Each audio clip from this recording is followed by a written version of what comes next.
Tigrinya Alphabet, Fidel. Let's learn to read Tigrinya together. The Tigrinya alphabet derives from the Ge'ez script. The Ge'ez script has existed since the 5th century BC. The Ge'ez script does not have vowels. Instead, we put signs or marks on each letter to indicate the vowels. A Tigrinya letter set has 7 rows, with each row corresponding to 1 vowel.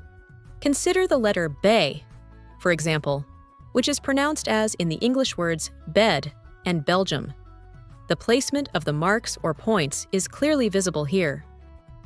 Be, bu, bi, ba, be, bu, bo. Be, bu, bi, ba, be, bu, bo. Be, bu, bi, ba, be, bu, bo.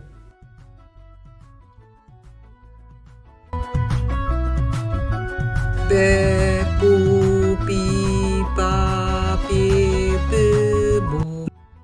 Follow the channel. Collect the lessons. That way you won't miss any.